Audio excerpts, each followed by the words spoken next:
Who is the most talented, shitty person you can think of? Roman Polanski is a very talented film director, but also a child rapist. The Pianist is so brilliant, one of the best movies I've ever seen made by one of the worst people. Picasso. There are many painters who were shitty people to choose from, but I'll say Picasso because he was such a well-known, talented artist, yet a massive jerk to so many of the women in his life.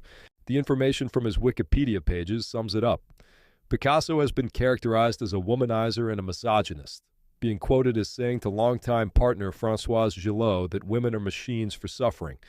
He later allegedly told her, "For me, there are only two kinds of women, goddesses and doormats." In her memoir, Picasso, My Grandfather, Marina Picasso, writes of his treatment of women.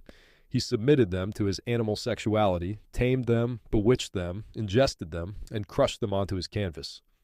After he had spent many nights extracting their essence, once they were bled dry, he would dispose of them. Excuse me, what the fuck? Chris Brown. Motherfucker can sing and dance his heart out, but, well, you already know how much of a scumbag he is. He is repulsive. I've heard women say, "I would let him beat me up," like, "Wow, girl, you're trash." He didn't just beat up Rihanna, he pretty much attempted to kill her. Beat up means you throw a couple of punches. Chris was literally reducing Rihanna into a pulp when she secretly called her assistant's assistant. If Michael Jackson did that shit, it's him without question. I have done shows at Neverland Ranch, and this is my take. Do with it as you will. We performed for kids at the ranch. I was part of a famous magician's variety act, in a theater specifically designed for kids undergoing extreme medical care. I'm talking hermetically sealed rooms with glass walls so the kids could be in hospital beds and see the stage. I did shows there before and after the controversy, early 90s and on. Parents were always there and never acted like they were starstruck or there for any reason other than their kids were getting help. Michael was providing that help and never acted like he was more than a facilitator for medical assistance to in-need kids. The times I was there after the accusations, the only thing that parents said was that MJ did not do what they said, and that everyone knew money was the reason those involved said what they said. I understand that anything is possible. I've worked with celebrities for over 30 years and have seen some horrible shit. If he did it, well, let him burn. But his compassion and sincerity was overwhelming, and he was not as frail and feminine as you may think. I remember him as the most honest and genuine person I have ever met. To be clear, I despise people who take advantage of others' weakened states. This goes both ways, I know. Floyd Mayweather, arguably the most talented boxer ever. Deep dive on him and you'll see how shitty he is. Thankfully, he can't read any of this. Conor McGregor's an asshole too. Dude was picking fights in bars and abusing women before he got famous. Everyone here is thinking too small.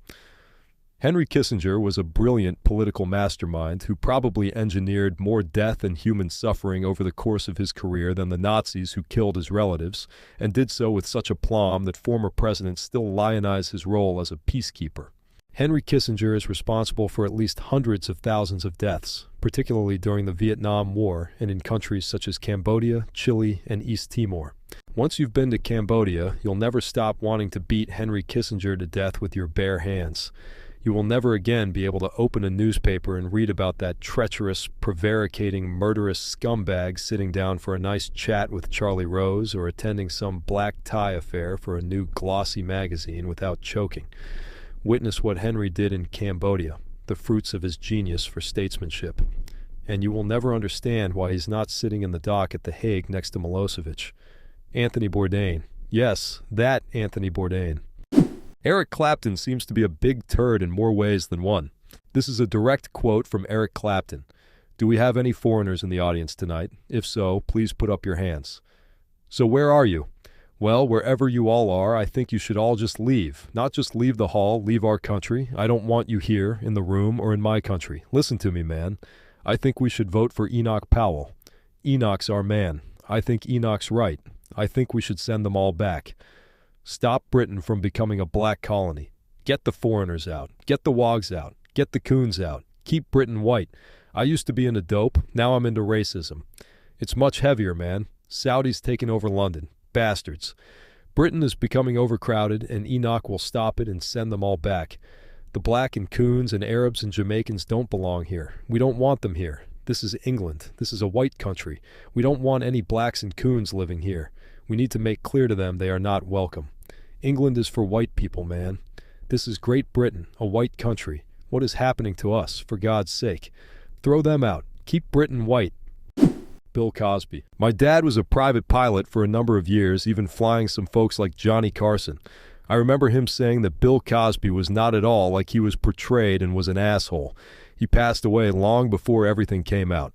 The Cosby Show is genuinely funny and would have otherwise held up so well. I'm sorry for all the people who worked hard on the show since it's completely ruined now. It was my first video on this channel. If you enjoyed the video, please subscribe to my channel as it will motivate me to post more videos.